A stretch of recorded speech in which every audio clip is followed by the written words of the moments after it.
अभी तक आपने सुना, मैं नहीं आऊँगी, कभी नहीं। वसुंधरा ने पीछे मुड़ के देख के उसे बोला। ऋषि रुका और मुस्कुरा के बोला, आप आएंगी, वादा है।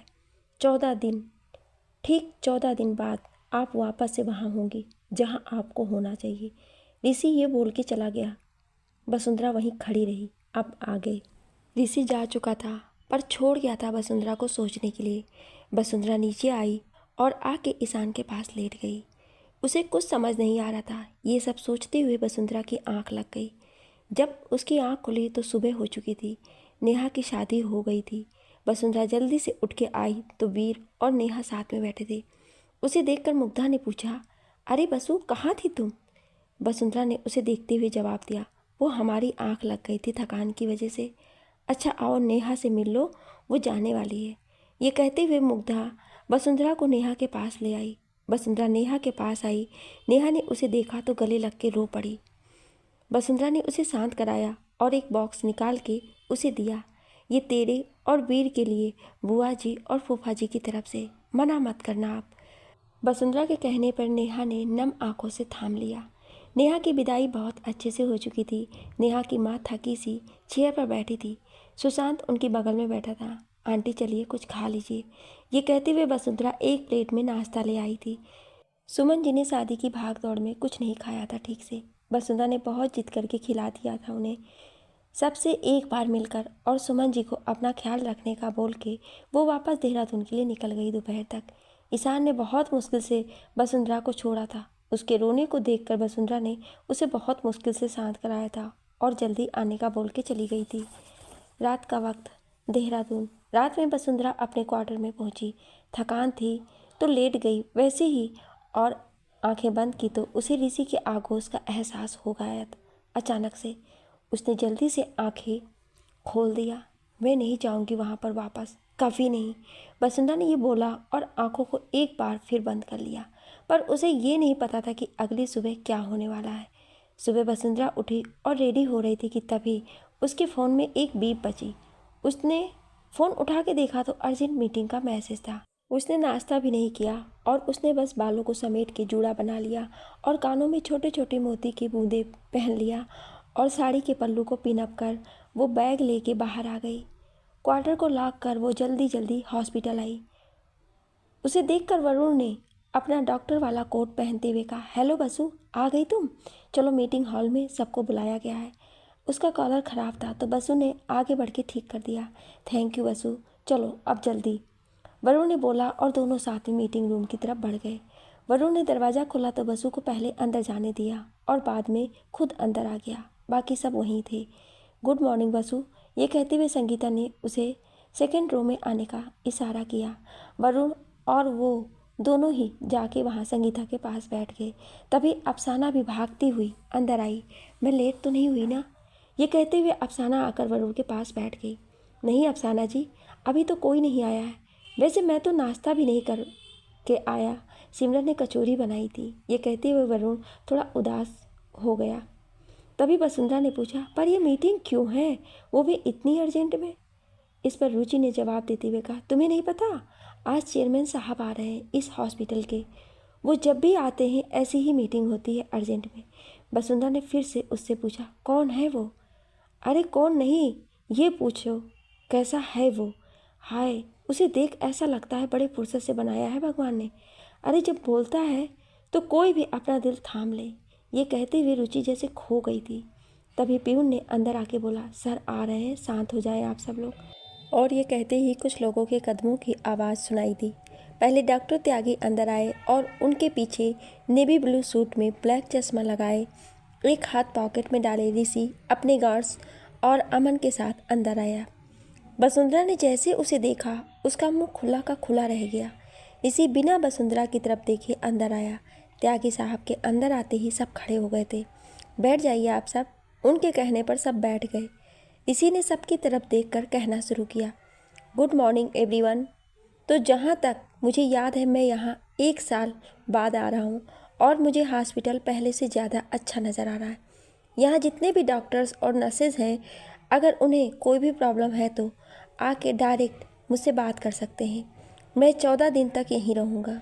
बाकी आप सब पूरी ईमानदारी से अपना काम कर रहे होंगे। अगर ऐसा नहीं है तो वो आप खुद अपने साथ बेईमानी करेंगे और मुझे ऐसे लोग बिल्कुल भी पसंद नहीं है। बाकी आप सबको इतनी जल्दी सुबह सुबह बुलाने के लिए माफ़ी। ये बोल ऋषि वहाँ से बाहर चला गया। वसुंधरा बस सोची जा रही थी। रुचि ने आहें भरते हुए कहा, हाय क्या बोलता है यार ये, चलो चले काम पर वापस। अफसाना के कहने पर सब बाहर आ गए। वसुंधरा भी बाहर आ गई। आप सब चले, हम आते हैं अभी। वसुंधरा के कहने पर सब आगे चले गए। उनके जाने के बाद वसुंधरा ने एक पेपर निकाला और कुछ लिखा और सीधे ऋषि के केबिन में गई। ऋषि आराम से बैठा सुहानी को कुछ बता रहा था। वसुंधरा को देख के सबको हाथों से इशारा किया। सब बाहर चले गए। आइए वसु, ऋषि ने मुस्कुरा के कहा, जैसे उसे पता था कि वसुंधरा आएगी। उसकी बात सुन वसुंधरा ने गुस्से में कहा, मिस कश्यप, मिस वसुंधरा कश्यप है मेरा नाम। मैं बस उनके लिए वसु हूँ जो मुझे प्यार करते हैं और मेरे करीब हैं, और मैं ये जॉब छोड़कर जा रही हूँ अभी इसी वक्त। ये मेरा रेजिग्नेशन लेटर है। ये बोल वसुंधरा टेबल पर अपने साथ लाया पेपर वहाँ रख के जाने लगी। ऋषि ने उसकी तरफ देख के कहा, वसु, आई मीन मिस कश्यप, आपने जब ज्वाइनिंग पेपर पर साइन किया था तो देखा था, उसे पढ़ा था? वसुंधरा ने पीछे मुड़ के उसकी तरफ देख के कहा, जी नहीं। कोई नहीं, मैं आपको बता देता हूँ उसमें क्या लिखा था। उसमें साफ साफ शब्दों में लिखा था कि आपका हमारे हॉस्पिटल के साथ 3 साल का कॉन्ट्रैक्ट है, और अगर आप इसे बीच में छोड़ के जाती हैं तो आपको पूरे 30 लाख रुपए देने होंगे। इसलिए इंसान को हमेशा सोच समझ के काम करना चाहिए। ये कहते हुए ऋषि खड़ा हो गया था। वसुंधरा ने ये सब सुना तो उसे खुद पे आज इतना गुस्सा आ रहा था जितना ऋषि के बोलने पर नहीं आई थी। वसुंधरा वापस जाने लगी तो ऋषि ने उसका हाथ पकड़ के अपनी तरफ खींच लिया। छोड़िए मुझे, मैंने कहा छोड़िए मुझे। वसुंधरा ने उसे धक्का देते हुए कहा, पर ऋषि की मजबूत बाहों से वो खुद को दूर नहीं कर पाई। ऋषि ने उसके चेहरे को अपने एक हाथ में लेके कहा, शांत, कितना गुस्सा करोगी आप बसु? और मैंने कहा था ना कि 14 दिन। मैं इसलिए आया हूँ इस बार यहाँ, और आते वक्त वादा किया था ईशान से कि उसकी सिंड्रेला को साथ लेकर आऊँगा। उससे किया कोई भी वादा मैं आज तक नहीं तोड़ा हूँ वसु। आप हमारे साथ वापस हरिद्वार चलेंगी, वादा है आपसे मेरा। वसुंधरा ने गुस्से भरी नज़र से उसे देखा तो ऋषि ने उससे कहा, आपकी इन नज़रों की आदत नहीं है। मुझे ये नफ़रत आपकी बर्दाश्त नहीं हो रही है, इसलिए जल्दी से नज़रों में वही प्यार वाला शरारत और मुस्कान चाहिए जो हमें पसंद है। अब जाएं, काम करें। ये बोल ऋषि ने उसे छोड़ दिया। वसुंधरा गुस्से से चली गई। उसके जाते ही सुहानी और अमन वापस अंदर आ गए। वसुंधरा अपने काम में लग गई। दोपहर तक वो काम करती रही। उसने गुस्से में तब तक कुछ नहीं खाया था। वो कल से ही बिना खाए थी और गुस्सा इतना कि बस कुछ सोचने नहीं दे रहा था। उसे रह रह के चक्कर भी आ रहा था। संगीता ने ग्लव्स उतारते हुए उससे कहा, चल वसु, लंच करने। आप सब खा लो, मुझे भूख नहीं है। वसुंधरा ने जैसे ये कहा उसे चक्कर आने लगा। वो गिरने लगी पर वरुण ने उसे पकड़ लिया। अरे आराम से, क्या हुआ, तुम ठीक हो ना? ये कहती हुए वरुण ने उसे बॉस की बेंच पर बैठाया। सामने से आ रही कश्यप जी ने कहा, कैसे ठीक होंगी ये, कल से कुछ खाया ही नहीं है इस लड़की ने। तभी अफसाना और रुचि भी आ गई। अफसाना ने ये सुनकर कहा, ये तो गलत बात है वसु यार, चलो खाना खाओ पहले। वसुंधरा ने कहा, हम ठीक हैं, आप सब जाएं खा लें, हमारा मन नहीं है अभी। ये ऐसे नहीं मानेगी अफसाना, रुको अभी बताता हूँ। ये कहते हुए वरुण ने वसुंधरा को गोद में उठा लिया। अब हंस दिए और कश्यप जी ने हंसते हुए कहा, बहुत अच्छा वरुण बेटा, ऐसे ही मानेगी ये। वसुंधरा ने झिझकते हुए कहा, हमें नीचे उतारे डॉक्टर वरुण, सब हंस रहे हैं। चुप रहो और अब चलो। ये बोल वरुण उसे लेके बाहर कैंटीन में चला गया।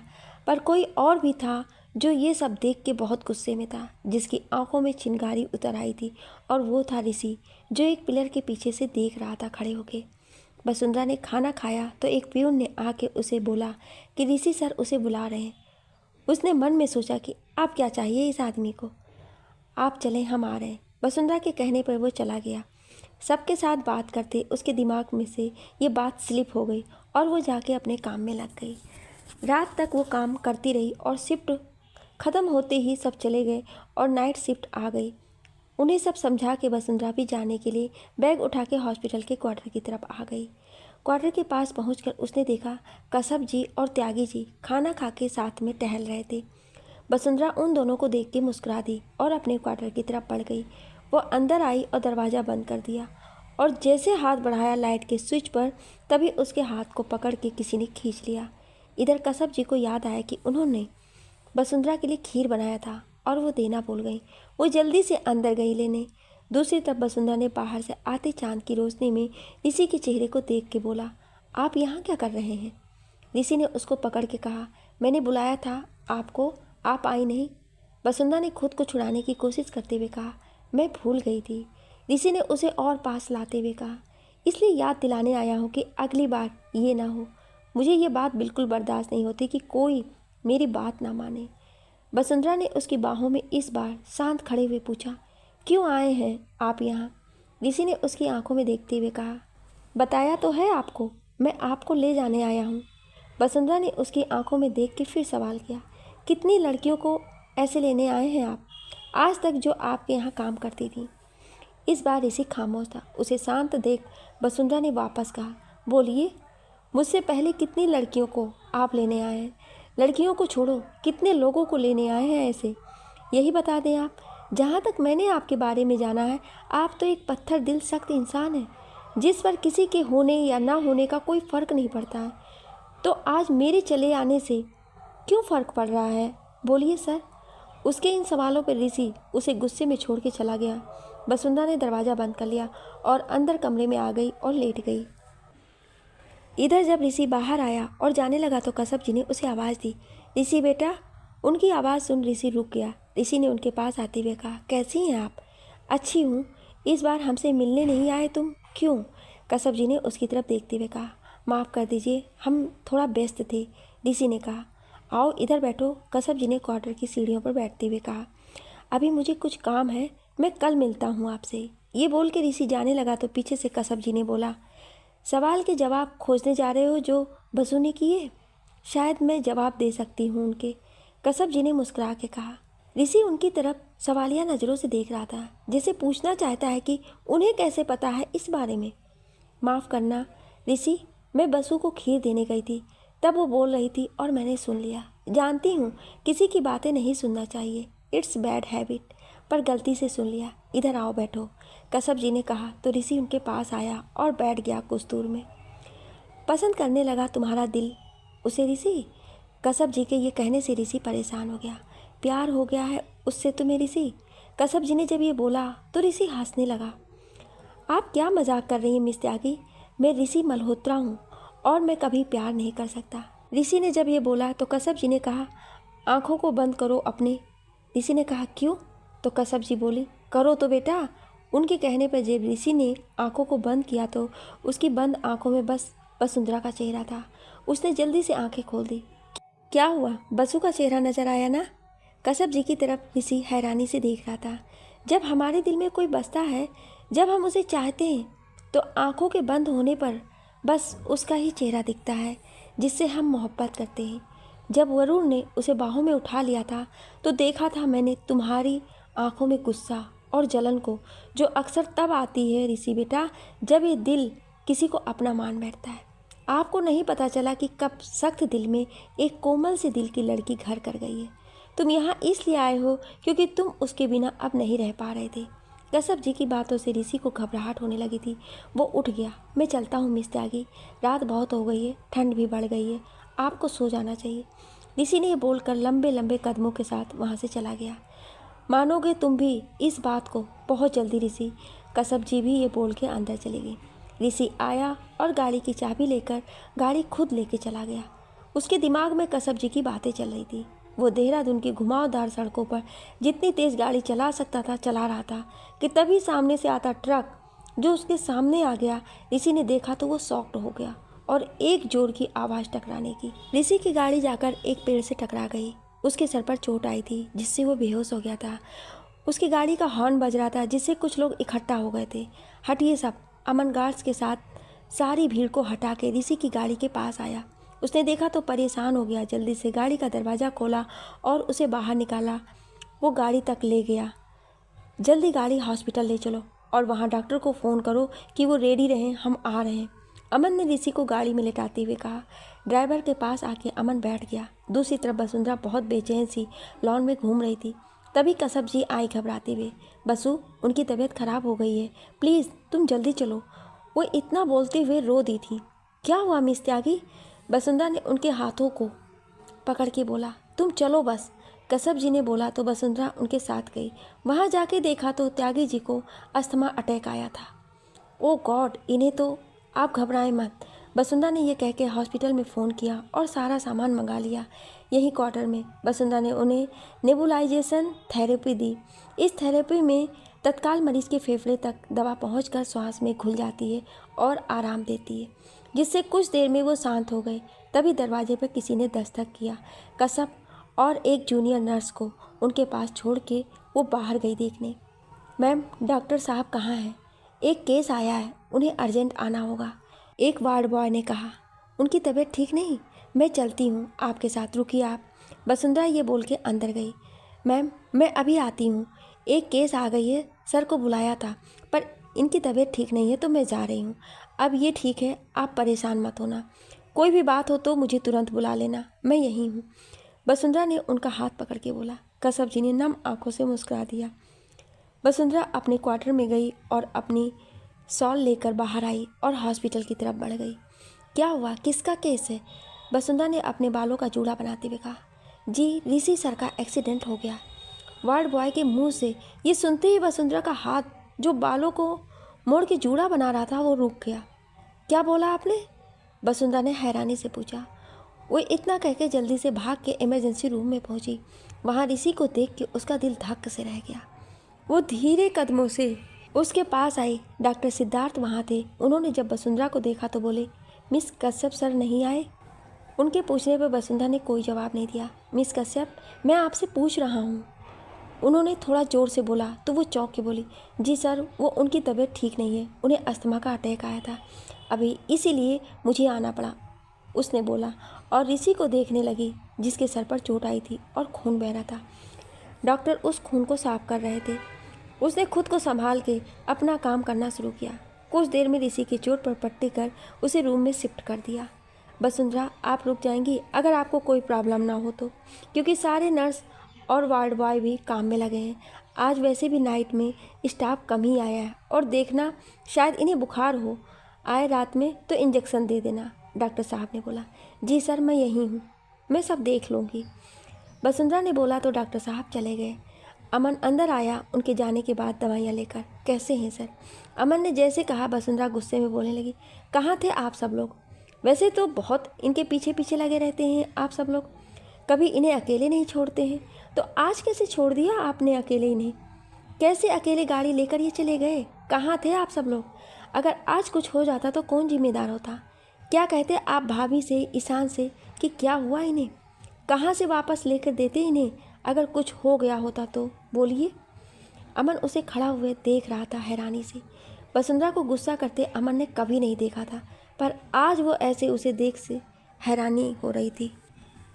वसुंधरा ने ऋषि के कंबल को ठीक करते हुए कहा, ठीक है, अब ये सुबह तक होश आ जाएगा, मैं हूँ इनके पास।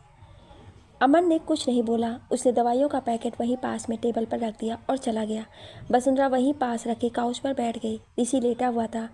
रात और गहरा रही थी और ठंड भी बढ़ गई थी। वसुंधरा ने उठ के ऋषि के माथे पर हाथ रख के देखा कि उसे बुखार तो नहीं हुआ।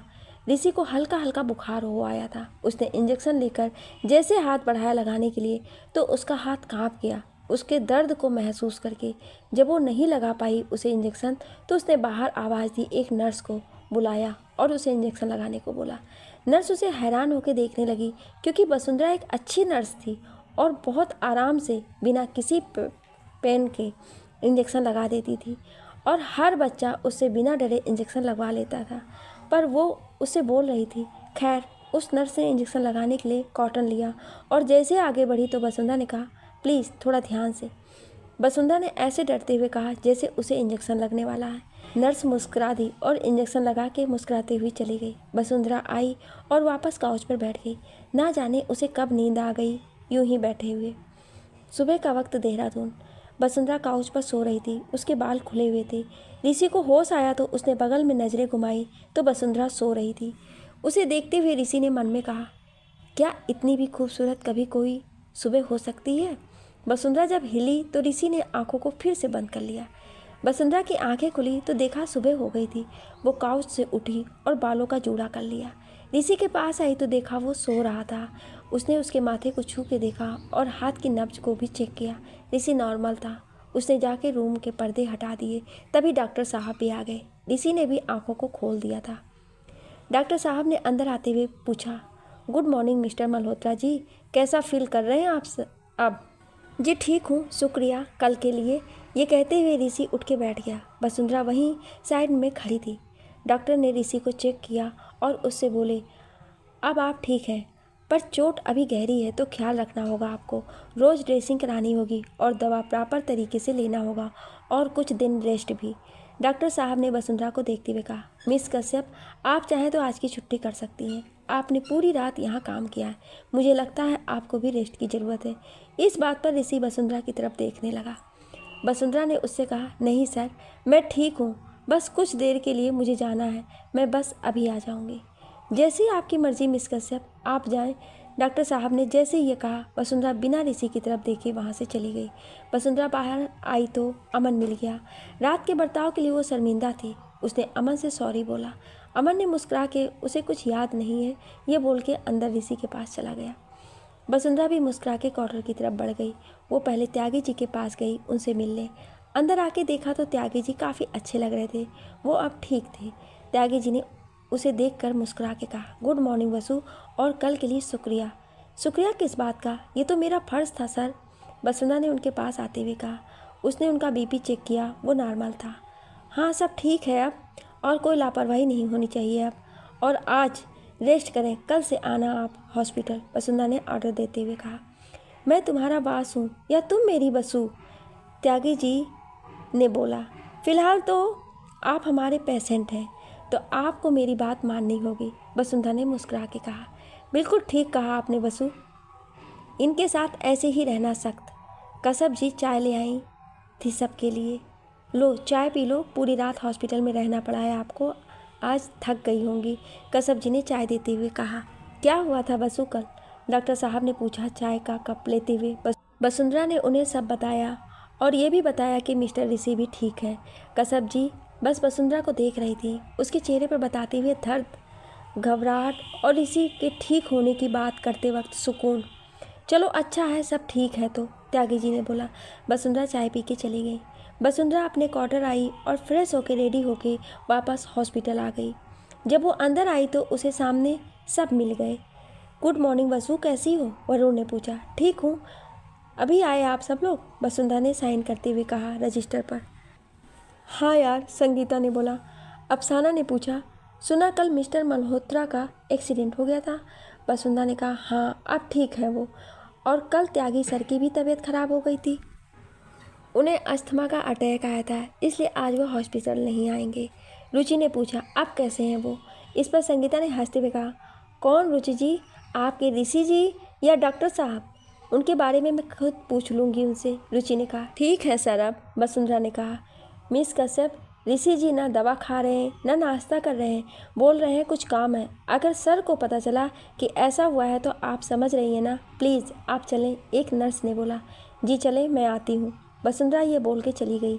सब अपने अपने काम में लग गए। वसुंधरा रूम में आई तो सारी नर्स वहाँ खड़े थे डरे हुए, और इसी सुहानी और अमन के साथ कुछ डिस्कशन कर रहा था। वसुंधरा ने सारे नर्स को बाहर जाने का इशारा किया। इसी ने देखा वसुंधरा की तरफ। ये लीजिए नाश्ता, वसुंधरा ने प्लेट उसकी तरफ देते हुए कहा। आप देख रही हैं ना, मैं कुछ डिस्कस कर रहा हूँ। ऋषि ने ये बोला तो वसुंधरा ने कहा, आप सब बाहर जाएं। ऋषि ने बोला, कोई कहीं नहीं जाएगा, ये आपका ऑफिस नहीं है और मैं आपकी कोई एम्प्लॉय नहीं हूँ। इस वक्त मैं एक हेड नर्स हूँ और आप मेरे पेशेंट हैं, तो चुप एकदम। आप सबने सुना नहीं मैंने क्या कहा? वसुंधरा ने गुस्से में बोला तो दोनों बाहर चले गए। ऋषि उसे हैरानी से देख रहा था।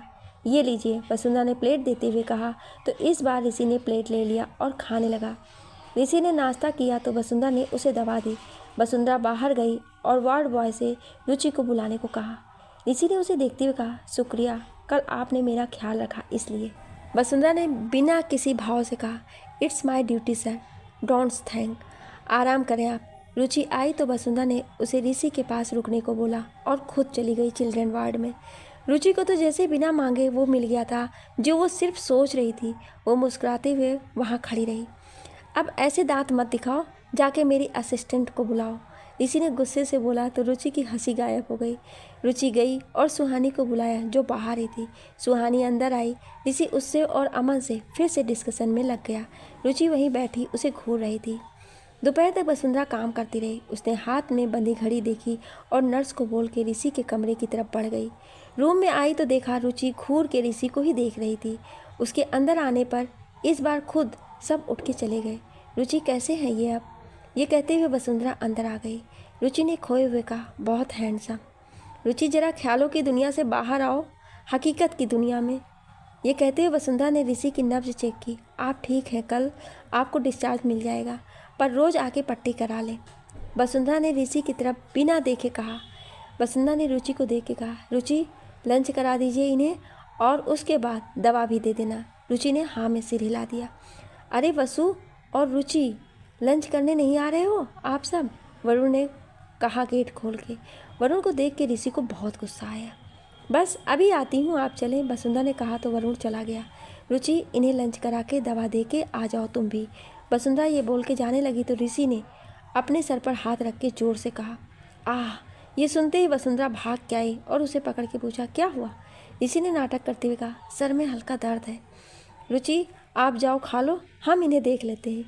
वसुंधरा ने कहा तो रुचि मुस्कुरा के चली गई। नाटक बंद कीजिए सर, शर्म नहीं आती झूठ बोलते हुए? वसुंधरा ने गुस्से में बोला। ऋषि ने उसके हाथ को पकड़ के बिस्तर पर खींच लिया। वो ऋषि के सीने पर आकर गिर गई।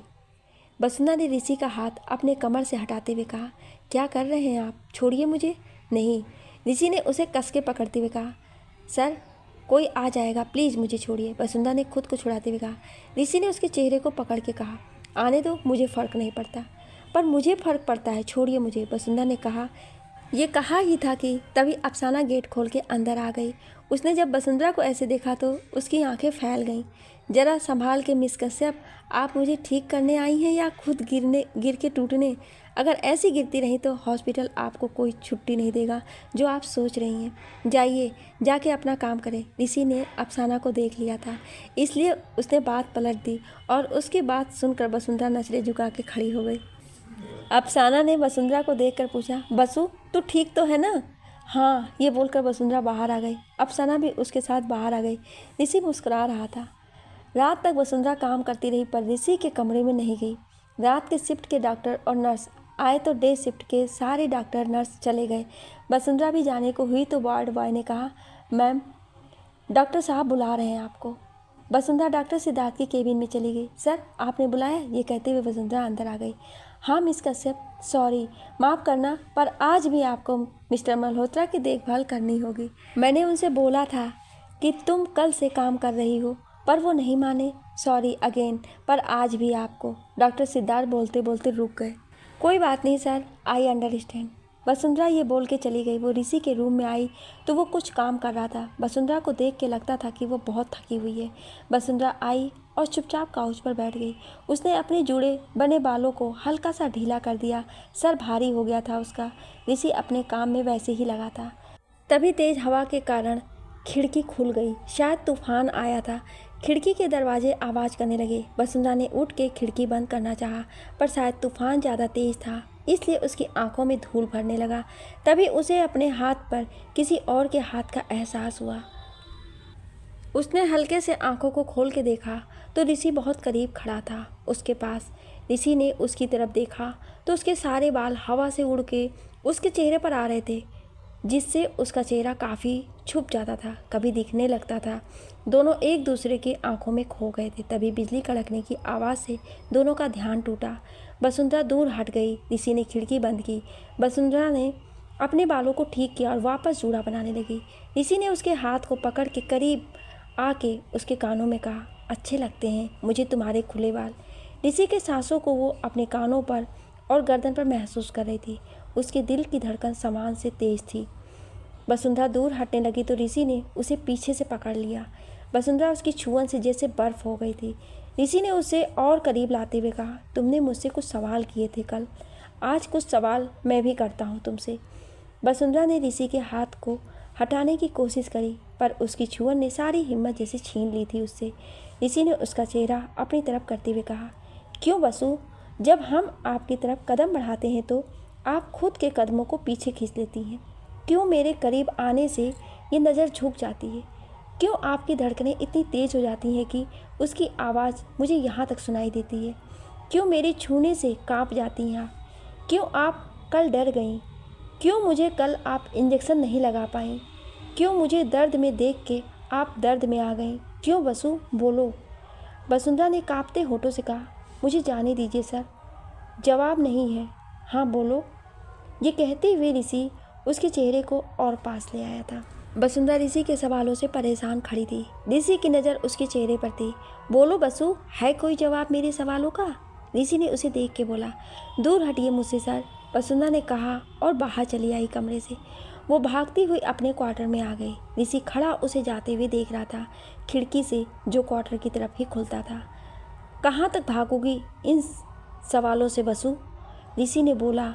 ऋषि आके लेट गया बिस्तर पर वापस से। वसुंधरा भाग के गई, अपने बिस्तर पर लेट गई और आंखें बंद कर ली। उसको अपने सांसों में आज ऋषि का एहसास हो रहा था। अपने कानों में ऋषि के किए सवाल सुनाई दे रहे थे। उसने अपने कानों पर अपने दोनों हाथ रख लिए और सिकुड़ गई खुद में। ऋषि भी आंखें बंद किए कश्यप जी की बातों को याद कर रहा था। न जाने कब तक ऐसे सोचते हुए दोनों ही नींद के आगोश में जा चुके थे। सुबह का वक्त हॉस्पिटल। ऋषि आज जल्दी उठ गया था। वो फ्रेश होकर रेडी हो रहा था। ब्लैक सूट पैंट और डार्क ब्लू शर्ट पहने हुए रेडी हुआ और बाहर आ गया रूम से। जब सारे फीमेल नर्स और डॉक्टर ने उसे देखा तो आंखें फाड़े उसे देखे जा रहे थे। ऋषि अपने केबिन में आया, अमन को कॉल किया और 5 मिनट में आने का बोल के काम में लग गया। काफ़ी दिनों से उसके सारे काम पेंडिंग पड़े हुए थे। कुछ देर में सुहानी भी आ गई। दूसरी तरफ वसुंधरा ने खुद को ये समझा लिया कि उसे कोई फ़र्क नहीं पड़ता ऋषि के रहने या ना रहने से। वो भी रेडी हुई, पीली सी सिंपल सी साड़ी, उस पर रेड कलर की छोटी सी बिंदी भी, भीगे गीले बाल जिसे साइड से पिन लगा रखा था उसने। वो रेडी होकर मुस्कुरा के निकली तो बाहर आते ही उसे डॉक्टर त्यागी मिल गए जो हॉस्पिटल ही जा रहे थे। वसुंधरा भी उनके साथ आ गई। वो आई और सबको गुड मॉर्निंग विश कर अपने काम में लग गई। उसके चेहरे पर खुशी थी। वो चिल्ड्रन वार्ड में चली आई जहाँ वरुण सभी बच्चों को चेक कर रहा था। पहले से ही वसुंधरा को देख उसकी आंखें फैल गई। वसु, क्या चाहती हो आज सारा मेल स्टाफ बिना काम करे रह जाए? वरुण की इस बात पर वसुंधरा उसे हैरानी होकर देखने लगी। वसुंधरा ने कहा, मतलब डॉक्टर साहब, हम कुछ समझे नहीं जी, इतनी कयामत लग रही हैं आप, क्या चाहती हैं आप आज? वरुण ने मुस्कुरा के बोला। वसुंधरा ने हल्के से शर्मा के कहा, क्या आप भी? अच्छा जाओ पहले मिस्टर मल्होत्रा की ड्रेसिंग कराओ, वरुण ने कहा। वसुंधरा बिना कुछ बोले चली गई। ऋषि बैठा अपने केबिन में सुहानी और कुछ लोगों के साथ कुछ डिस्कस कर रहा था हॉस्पिटल को लेकर। उसे देख के लग रहा था कि मैटर काफ़ी सीरियस था। वसुंधरा ने नॉक किया। एस कम इन। ऋषि ने डिस्कशन के बीच में रुक के बोला और वापस डिस्कशन में लग गया। वसुंधरा गेट खोल के फास्ट एड लिए अंदर आई। उसे देख ऋषि की नज़र थम गई उस पर। सर, ड्रेसिंग करनी थी आपकी, वसुंधरा ने नज़रें नीचे करके बोला। हाँ, ऋषि ने खुद को संभाल के बस इतना ही कहा। सुहानी सबको बाहर चलने को बोल के खुद भी उनके साथ बाहर चली गई। वसुंधरा ऋषि की चेयर के पास आई और ऋषि के माथे पर लगी पट्टी को कट कर उसे उतारने लगी। ऋषि उसको गीले बालों से आती खुशबू को महसूस कर रहा था अपनी सांसों में। वसुंधरा ने पट्टी हटा के कॉटन हटाया तो ऋषि को हल्का सा टिस मच गया। सॉरी, वसुंधरा ने बोला तो ऋषि ने उसकी तरफ देखा जिस पे ऋषि के दर्द का असर वसुंधरा के चेहरे पर साफ नजर आ रहा था। उसने चोट को साफ किया और वापस पट्टी बांध दी।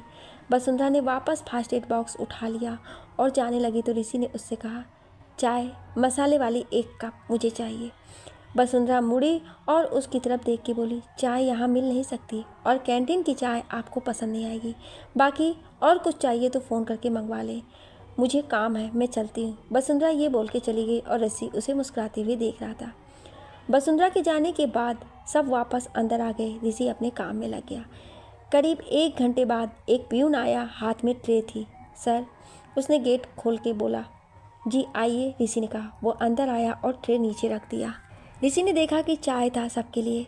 प्यून ने चाय दिया सबके सामने और ट्रे लेकर चला गया। जैसे ही ऋषि ने सॉसर के साथ कप उठाया तो उसकी खुशबू से मुस्कुरा उठा। उसे पता चल गया था कि चाय वसुंधरा ने बनाया है। उसने कप उठाया तो उसके नीचे एक पेपर था। ऋषि ने सबकी नज़रें बचा के उस पेपर को उठा लिया था और चाय पीने लगा। कुछ घंटों में मीटिंग ख़त्म हुई गई थी। ऋषि ने सबके जाने के बाद उस पेपर को खोला।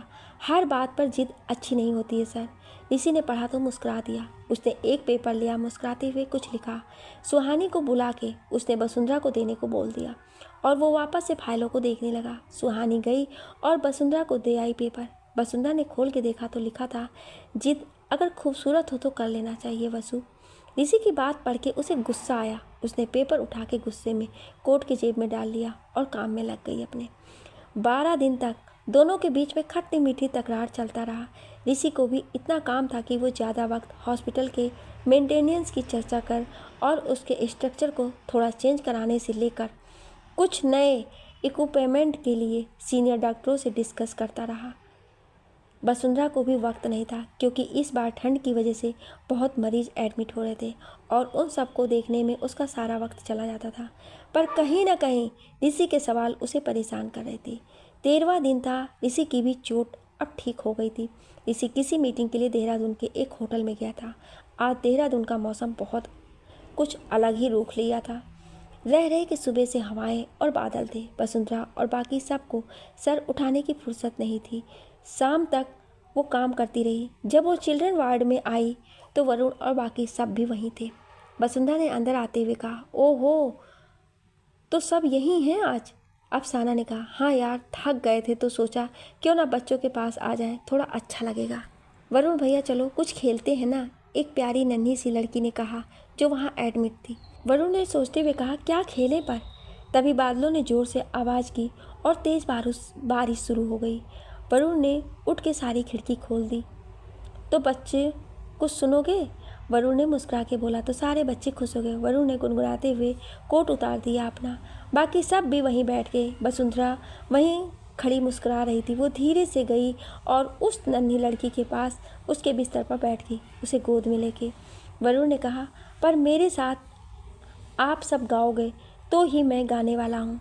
तो सारे बच्चे आ गए उसके साथ और उन्होंने गाना शुरू किया बहुत प्यारी सी आवाज़ में। बाहर बारिश और हवा चल रही थी। वादियों को खूबसूरती और बढ़ रही थी। बारिश के पानी में नहा के तभी बच्चों ने गाना शुरू किया। वसुंधरा, संगीता और अफसाना बैठी मुस्कुरा रही थी सब बच्चों को देख के। तभी वरुण ने गाना शुरू किया। तभी सारा स्टाफ आ गया ये मस्ती देखने। त्यागी साहब भी मुस्कुरा रहे थे देख के।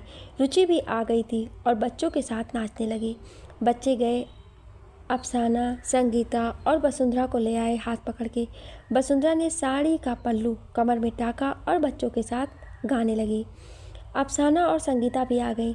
सब उसके साथ डांस करने लगे। ऋषि भी आ गया था। उसने कॉरिडोर की खिड़की से वसुंधरा को देखा जिसके बाल एक तरफ थे सारे और वो कमर से हल्के नीचे आ रहे थे। पल्लू कमर से बंधा था। पर वसुंधरा को वरुण के साथ देख ऋषि को गुस्सा आ गया। उसने अपनी मुट्ठी कस के बंद कर ली और वहाँ से बाहर चला गया सीधे। वसुंधरा और सब आज बहुत खुश थे। अफसाना, संगीता और वसुंधरा ने सभी बच्चों को बिस्तर पर भेज दिया और कुछ नाइट शिफ्ट की नर्सेज को छोड़ के वो सब बाहर आ गए खुश होते हुए। यार घर कैसे चलें, बारिश हो रही है, संगीता और रुचि ने कहा। मैं छोड़ दूंगी, आ जाओ मेरे साथ मेरी गाड़ी में, अफसाना ने कहा। मैं तो निकल रहा हूँ, मेरी जान इंतज़ार कर रही है पकोड़े और चाय के साथ। बाय सबको। इतना बोल के वरुण भागता हुआ अपनी गाड़ी के पास आ गया और बैठ के सबको हाथ से बाय का इशारा कर मुस्कुरा के चला गया। संगीता और रुचि अफसाना के साथ निकल गई। वसुंधरा भी मुस्कुराते हुए अपने क्वार्टर की तरफ मुड़ी।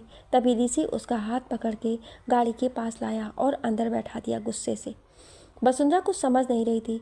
ये क्या बदतमीजी है सर, वसुंधरा ने बोला और दरवाज़ा खोल के बाहर जाने लगी। पर ऋषि ड्राइविंग सीट पर आकर वापस उसे अंदर कर दरवाज़ा लॉक कर देता है और सीट बेल्ट लगा के गाड़ी फुल स्पीड में चला दिया। वसुंधरा घबराई हुई सी बैठी थी। गाड़ी इतनी स्पीड में चल रही थी कि वसुंधरा डर गई थी। उसने डरते हुए कहा, सर गाड़ी रोकिए, कुछ हो जाएगा, प्लीज़ रोकिए गाड़ी। डर और घबराहट से उसके आंखों से आंसू गिरने लगे थे। ऋषि इससे बेखबर बस गुस्से में गाड़ी चलाया जा रहा था। सामने से आता हुआ ट्रक जब लड़ते लड़ते बचा तो वसुंधरा के मुंह से चीख निकल गई। वसुंधरा ने घबरा के रोते हुए कहा, sir please stop the car please. गाड़ी एक पहाड़ी पर चढ़ती जा रही थी। ऊपर पहुंच के ऋषि ने घुमा के गाड़ी रोकी तो वसुंधरा ने डर के अपने चेहरे को अपने दोनों हाथों में छुपा लिया। वो एक सुनसान जगह थी, दूर तक फैली खाली ज़मीन जिसकी मिट्टी अभी गीली थी बारिश की वजह से। बारिश हल्की हो गई थी, बस रह रह के बूंदें बरस रही थी, पर हवाएं चल रही थी बहुत तेज़। ऋषि बाहर आया और गुस्से में कोट निकाल के गाड़ी में फेंक दिया और दरवाज़ा बंद कर दिया। गुस्सा इतना कि उसका पूरा मुंह लाल था। उसने शर्ट की बाजू खोल के फोल्ड की और टाई के नॉट को ढीला किया। वसुंधरा की तरफ गया और उसका हाथ पकड़ के उसे बाहर निकाला। वसुंधरा का पूरा चेहरा आंसुओं से भीगा हुआ था। ऋषि का ये रूप उसने पहली बार देखा था। ऋषि ने चिल्ला के गाड़ी पर हाथ मारते हुए कहा, क्यों वसु क्यों? वसुंधरा उसके ऐसे बर्ताव से डर गई और ज़्यादा। ऋषि ने उसके चेहरे की तरफ देख के कहा, नहीं पसंद है मुझे आपका किसी और के करीब जाना, नहीं बर्दाश्त होता है मुझे। वसुंधरा अभी भी रोए जा रही थी। ऋषि वसुंधरा को कमर से पकड़ के पास लाया और उसके चेहरे पर आ रहे बालों को हटाया। धीरे से उसके चेहरे को अपने हाथ में लिया और करीब लाता है इतना कि उसकी सांसों को वसुंधरा अपने चेहरे पर महसूस कर रही थी। वसुंधरा की नज़रों में डर था ऋषि के ऐसे करीब आने से। उसने ऋषि को दूर धक्का देने लगी, पर ऋषि ने उसे और कस के पकड़ लिया और उसके हाथों को पीछे कस के लगाते हुए बोला, मैं करीब आता हूँ तो बुरा लगता है आपको, मेरा छूना इतना गंदा लगता है, मेरे छूने से मैला हो जाएगा ये तन आपका। क्यों मेरे पास आने पर छटपटा जाती है दूर जाने के लिए? ये कहते हुए ऋषि ने उसके चेहरे को अपने एक हाथ में ले लिया था। बारिश बहुत तेज होने लगी थी। दोनों ही उस बारिश में भीग रहे थे। वसुंधरा उसकी तरफ देख रही थी।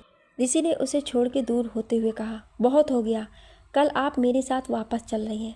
हरिद्वार में बहुत रह लिया आप, यहाँ पर बहुत दोस्त भी बना लिया आपने। वसुंधरा उसे हैरानी से देख रही थी। वसुंधरा बरसात में भीगती हुई खड़ी थी। अंदर बैठे वापस चलना है। ऋषि ने चेहरे पर बालों के पानी को पोंछते हुए कहा, पर बारिश से वो भीग गए वापस। वसुंधरा ने डरते हुए कहा, मैं आपके साथ कहीं नहीं जाऊंगी, मैं हरिद्वार वापस नहीं आ रही हूँ, कभी नहीं। ऋषि गुस्से से उसके पास आया और उसे बाजुओं से पकड़ के अपने पास लाकर उसकी आंखों में देखते हुए बोला, आप कल 12 बजे मेरे पास खुद चल के आएंगी और बोलेंगी कि मैं चलने के लिए तैयार हूँ। वादा करता हूँ मैं आपसे, और आप कल रात को आप वापस के वहाँ होंगी जहाँ आपको होना चाहिए। वसुंधरा ने उसकी आंखों में देख के कहा, क्यों कर रहे हो आप मेरे साथ ये सब? क्यों चाहते हैं आप कि मैं वापस आऊँ? क्यों मुझे मेरे हाल पर छोड़ नहीं देते आप?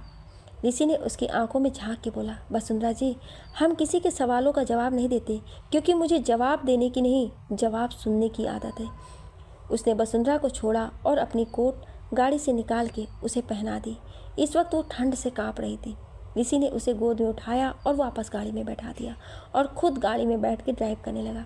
पूरे रास्ते दोनों के बीच कोई बात नहीं हुई। कुछ देर में ऋषि पीछे के रास्ते से गाड़ी को क्वार्टर के सामने लाकर रोका। वसुंधरा बिना बोले उतर के चली गई अंदर। ऋषि भी गाड़ी मोड़ के वापस अपने पर्सनल क्वार्टर की तरफ चल दिया। वसुंधरा अंदर आई, कुछ देर ऐसे ही रोती रही, फिर उठ के गई, चेंज किया और दवा लेके लेट गई। भीगने से वो बीमार हो गई थी। ना जाने कब दवा के असर से उसे नींद आ गई। ऋषि अपने क्वार्टर पहुंचा तो अमन उसी का वेट कर रहा था। सर कहाँ थे आप, और ये भीग कैसे गए? अमन ने उससे पूछा। अमन, मैं कमरे में जा रहा हूँ, कोई मुझे डिस्टर्ब ना करे, और कल हम वापस हरिद्वार जा रहे हैं। ऋषि ये बोल के अपने कमरे में चला गया। अमन उसे देखता रहा जाते हुए कमरे में। ऋषि आया और वॉशरूम में चला गया। उसने बिना कपड़े उतारे शावर चालू किया और उसके नीचे खड़ा हो गया। कुछ देर ऐसे ही आंखों को बंद किए खड़ा था। वो फिर उसने शावर बंद किया और चेंज करके आ गया बाहर। बिस्तर पर लेटे हुए वो खिड़की से बाहर देख रहा था। वसुंधरा अपने कमरे में सो रही थी, पर दूसरी तरफ ऋषि की आंखों में नींद की जगह गुस्सा था, सिर्फ गुस्सा। वो रात के गुजरने का इंतजार कर रहा था और इस इंतजार और गुस्से में एक वक्त के लिए उसको भी आंख लग गई। सुबह का वक्त, ऋषि का क्वार्टर। ऋषि के अलार्म की आवाज़ से आंख खुली। उसका सर दर्द से फटा जा रहा था। वो उठा और नहा के रेडी हुआ। नाश्ता कर उसने सुहानी से दवा मांगी और खाई और आके गाड़ी में बैठ गया। गाड़ी कुछ देर में हॉस्पिटल आके रुकी। ऋषि बाहर आया और अपने केबिन की तरफ चला गया। उसने सुहानी से एक पेपर बनाने को कहा। ऋषि ने उसे डिक्टेट किया और सुहानी जाके उसे टाइप कर लाई। ऋषि ने अपने साइन किए और त्यागी जी के पास भेज दिया। ऋषि बैठा सबके आने का वेट कर रहा था। उसने सर चेयर से लगाया और अपने पीछे खुली खिड़की की तरफ मुंह करके आंख बंद कर ली। धीरे धीरे सारा डे शिफ्ट का स्टाफ आया। वसुंधरा अभी नहीं आई थी। ऋषि उसी का वेट कर रहा था। 10 बजने को आया था पर वसुंधरा अभी तक हॉस्पिटल नहीं आई थी। अफसाना ने उसे फ़ोन किया तो दूसरी तरफ फ़ोन उठा। बसु आई नहीं अभी तक, क्या हुआ, ठीक तो है ना आप? अफसाना ने पूछा। वसुंधरा ने बैग लेते हुए कहा, हाँ अफसाना ठीक है, बस आ रहे हैं, वो आँख लग गई थी हमारी, बस रेडी हो गए हैं, निकल रहे हैं। ओके आ जाओ। अफसाना ने कह के फ़ोन रख दिया। वसुंधरा भी जल्दी जल्दी हॉस्पिटल आई। उसको देख के लग रहा था कि उसकी तबीयत अभी भी ख़राब है। उसने जैसे साइन किया एक पियोन आके बोला, मैडम डॉक्टर त्यागी आपको बुला रहे हैं। पियोन ये बोल के चला गया। वसुंधरा त्यागी जी की केबिन की तरफ चली गई। वसुंधरा ने गेट खोल के बोला, मैं आई कम इन सर? त्यागी जी थोड़ा मायूस होकर बोले, हाँ बसु आओ। वसुंधरा अंदर आई और सामने रखे चेयर पर बैठ गई। बसु तुम्हारा ट्रांसफ़र किया जा रहा है हरिद्वार। आप ऋषि जी के साथ उनकी पर्सनल केयर टेकर की तरह जा रही हैं। त्यागी जी ने उसके सामने एक लिफाफा दिया। वसुंधरा ने वो लिफाफा खोला और उसमें रखा पेपर निकाल के पढ़ा। उसे गुस्सा आ रहा था। तो आप जाने की तैयारी करो, 12 बजे सर के साथ निकलना है आपको, त्यागी जी ने कहा। वसुंधरा उठ के चली गई। उसने अपने कदम सीधे ऋषि की केबिन की तरफ बढ़ा दिया। क्या है ये सर? मैं आपके साथ कहीं नहीं जा रही हूँ, समझे आप? कहीं नहीं जा रही हूँ मैं आपके साथ। वसुंधरा ने सीधा अंदर घुसते हुए तेज से कहा। ऋषि का मुंह खिड़की की तरफ था। वसुंधरा ये बोल के पेपर फाड़ के उसके ऑफिस में फेंक देती है और जाने लगती है। वसुंधरा जी उसे फाड़ के कुछ नहीं होगा, वैसे एक और है। ऋषि चेयर से उठा, हाथ में लिफाफा लेके दिखाया उसकी तरफ मुड़ के। आपने एक लेटर फाड़ा है, दूसरा रेडी है, बिल्कुल वैसा ही, चाहे तो पढ़ सकती हैं। ये कहते हुए ऋषि ने उसके पास आते हुए दिया। वसुंधरा ने बिना देखे गुस्से में उसे फाड़ते हुए, मैं कहीं नहीं जा रही हूँ, समझे आप? देखिए मिस कश्यप, अब आप नहीं चली तो किसी को तो जाना होगा, शायद अफसाना को, शायद रुचि को, शायद संगीता, शायद वरुण, और अगर ये सब गए तो उनकी फैमिली को कौन देखेगा, क्योंकि वो तो अकेले हैं ना। ऋषि ने उससे टेबल से टिक के खड़े होते हुए कहा। वसुंधरा ने उसे गुस्से भरी नज़रों से देखकर कहा, आप मुझे धमकी दे रहे हैं, ब्लैकमेल कर रहे हैं? आप ऐसा कर सकते हैं? मैं कभी सोच भी नहीं सकती हूँ। ऋषि ने वैसे ही खड़े हुए कहा, वक्त कम है वसुंधरा जी, जल्दी फैसला करें कि मैं इन सब में से किसी को बोल सकूं। बाकी बातों के लिए मेरे पास वक्त नहीं है, और मैं कैसा हूं उसका फैसला आप कर सकती हैं आराम से बैठ के, पर इस फैसले के बाद मैं चलने को तैयार हूँ, वसुंधरा ने गुस्से में कहा। ऋषि ने अपनी रिस्ट वॉच को देख के बोला, जल्दी करें, यहाँ से निकलना है मुझे। वसुंधरा चली गई। वसुंधरा वहाँ से निकल के सीधा अपने क्वार्टर की तरफ चल दी। अंदर आई और खुद की मजबूरी पर रो पड़ी। कुछ देर बाद आंसू पोंछ के उठी वो और अपना सामान रखने लगी। सारा सामान पैक कर वो बैठ गई बिस्तर पर। कश्यप जी ने उसके कंधे पर हाथ रख के कहा, बसु जा रही हो? वसुंधरा ने सर उठा के देखा तो कश्यप जी थी और उन्हें पकड़कर रोक दी। वो कश्यप जी को पकड़ के वसुंधरा बोल रही थी, क्यों मैम, क्यों वो ऐसा कर रहे हैं मेरे साथ, क्यों नहीं मुझे छोड़ देते हैं? कश्यप जी ने उसके बगल में बैठ के उसके आंसू पोंछते हुए कहा, बसु शांत हो जाओ। बसु ज़िंदगी में बहुत से लोग मिलते हैं और चले जाते हैं, कोई ऐसा भी होता है जिसे समझना बहुत मुश्किल होता है। ऋषि बुरा नहीं है बसु, बस हालात ने उसे ऐसा बना दिया है। बहुत कुछ देखा है उस लड़के ने बसु, वो आज जैसा तुम्हें दिख रहा है वो तो एक बदला हुआ ऋषि है, जिसने अपनी भाभी को विधवा होते देखा है, जिसने अपने भाई की लाश को चौराहे पर पड़े देखा है, जिसने ईशान को अनाथ होते देखा है जन्म से पहले। वसुंधरा, ऋषि इस वक्त तुमसे नहीं लड़ रहा है, वो खुद से लड़ रहा है, इसलिए अपने गुस्से को वो तुम पर उतार रहा है। तुम बस शांत रहो वसु, कभी कभी खामोशी बहुत बड़ा हथियार होती है। तुम्हारा तो नाम ही है वसुंधरा, जिसमें बहुत ताकत होती है और धैर्य होता है। अगर उससे लड़ना है तो मत लड़ो उससे, क्योंकि यही उसकी हार है। और कुछ ऐसा भी है वसु जिससे आप दोनों ही अभी अनजान हो। वक्त आप दोनों को शायद वो भी बता दे। चलो अब शांत हो जाओ। कश्यप जी की बातों से वसुंधरा शांत थी। उसने अपना चेहरा धुला और कश्यप जी की दी हुई डेकोरेशन वाली लालटेन को बहुत प्यार से बैग में रख लिया। उनसे अलविदा ले वो स्टाफ से मिलने आई।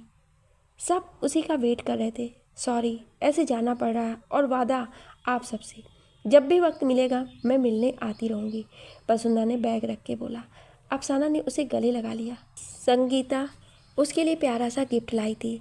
रुचि ने उसे बहुत प्यारा सा फ्लावर वाला स्कार्फ दिया था। वरुण ने उससे बात नहीं की, वो मुंह फेर के खड़ा था। इतने दिनों में वरुण और वसुंधरा में एक बहुत अच्छे दोस्त का रिश्ता बन गया था। वरुण जी, वसुंधरा ने कहा तो वरुण ने उसे गले लगा लिया। अब मुझे लंच में अच्छा खाना कौन खिलाएगा? वरुण ने बोला तो सब हंस दिए। वसुंधरा उससे दूर हुई और उसके बाजू पर मारा। अरे सच बोल रहा हूँ, वरुण ने कहा। सबने वसुंधरा को अलविदा बोला। वसुंधरा बाहर आई तो देखा ऋषि गाड़ी में बैठा था। सुहानी ने उसका बैग लिया और पीछे वाली गाड़ी में रख दिया। वो भी पीछे वाली गाड़ी की तरफ बढ़ी तो सुहानी ने बोला, मैम आपको सर की गाड़ी में आना है। सुहानी की बात सुनकर वसुंधरा ने बिना किसी बहस के जाकर ऋषि की गाड़ी में उसके साथ बैठ गई, क्योंकि आगे अमन बैठा था। वसुंधरा फिर चल दी एक बार वापस हरिद्वार। पर शायद इस बार हमेशा के लिए वसुंधरा की तबीयत ठीक नहीं थी, तो उसने गाड़ी की विंडो से सर लगा लिया और कुछ देर में उसकी आंख लग गई। ऋषि उसे सोते हुए देख रहा था। शाम का वक्त, वसुंधरा अभी तक सो रही है। ऋषि अपने लैपटॉप पर काम कर रहा था। सर कुछ देर यहाँ रुक जाएं, अमन ने बोला। ऋषि ने लैपटॉप को बंद करते हुए कहा, हाँ ठीक है। गाड़ी एक ढाबे पर रुकी। चारों तरफ बहुत अच्छा नज़ारा था। ऋषि ने देखा वसुंधरा अभी भी सो रही थी। वसुंधरा उठी। ऋषि ने बिना छुए उसे बोला, पर वसुंधरा नहीं उठी। बाहर खड़ी सुहानी से ऋषि ने कहा, सुहानी उठाओ इन्हें। मैम उठें, कुछ खा लें। सुहानी ने बोला तो वसुंधरा कसमसा के उठी। आपको तो बुखार है मैम। सुहानी के मुंह से ये सुनते ही ऋषि ने उसके सर पर जल्दी से हाथ लगा के देखा। वसुंधरा का माथा बहुत गर्म था। वसुंधरा ने उसके हाथ को हटाते हुए कहा, मैं ठीक हूँ सर। सुहानी जी, आप मेरे लिए एक बिस्किट का पैकेट ले आएंगी प्लीज़? वसुंधरा ने कहा तो सुहानी चली गई। वसुंधरा धीरे से दरवाज़ा खोल गाड़ी का और बाहर उतरने लगी। कहाँ जा रही हो? ऋषि ने पूछा। बैठे बैठे उबन हो गई है, मैं कुछ देर बाहर खड़ी होना चाह रही हूँ। रुको, ऋषि ने कहा और गाड़ी से उतर के वसुंधरा की तरफ आया। उसका हाथ पकड़ उसे सहारा देके बाहर लाया और वहाँ रखी एक खाट पर बैठा दिया और अमन को बुला के खाने की प्लेट मंगाई। अमन सुन के चला गया। सुहानी ने लाके बिस्किट का पैकेट दिया तो ऋषि ने उसे लेके साइड में रख लिया। अमन खाना लेके आया और दे के चला गया। सुहानी भी चली गई। ऋषि हाथ में प्लेट लिए बैठा था। लो खाओ इसे, ऋषि ने उसकी तरफ प्लेट करते हुए बोला। वसुंधरा ने नाम में सिर हिला दिया। ऋषि ने एक निवाला तोड़ के उसकी तरफ बढ़ा दिया तो वसुंधरा ने मुंह फेर लिया। ऋषि ने निवाला उसके मुंह की तरफ कर दिया। उसने फिर मुंह फेर लिया। तभी वहाँ बैठी एक औरत ने बोला, जो बगल की खाट पर बैठ के खा रही थी, खा ले लड़की, तेरा पति ऐसा है जो तेरे गुस्सा होने पर मना रहा है और खिला रहा है, वरना कौन इतना प्यार दिखाता है। इतने साल हो गए शादी को, पर आज तक खुद हाथ से खा रही हूँ। पर देख तेरा पति, तू गुस्सा है फिर भी बेचारा लगा ही है मनाने में, खिलाने के तुझे। ये मेरे, इतना ही बोल पाई थी वसुंधरा कि ऋषि ने उसके मुंह में निवाला डाल दिया। वसुंधरा उसकी तरफ आंखें बड़ी करके देखने लगी। वो औरत भी हंसी। वसुंधरा ने फिर कुछ नहीं बोला और चुपचाप खाने लगी। तभी बंजारों की एक टोली गाने लगी। सब उनकी तरफ देखने लगे। वसुंधरा और ऋषि भी उनकी तरफ देखने लगे।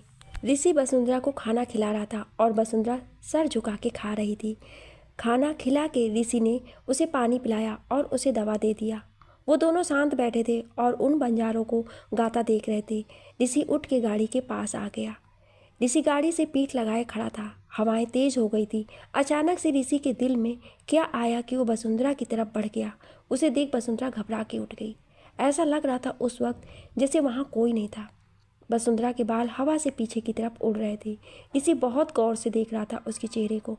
उसने धीरे से वसुंधरा का चेहरा अपने हाथों में लिया और अपने सीने से लगा लिया। तभी वो चौंक गया, क्योंकि अमन ने उसके कंधे पर हाथ रखा था। उसने देखा वो वहीं गाड़ी के पास खड़ा था। वो सोच रहा था, वो सिर्फ उसका ख्याल था।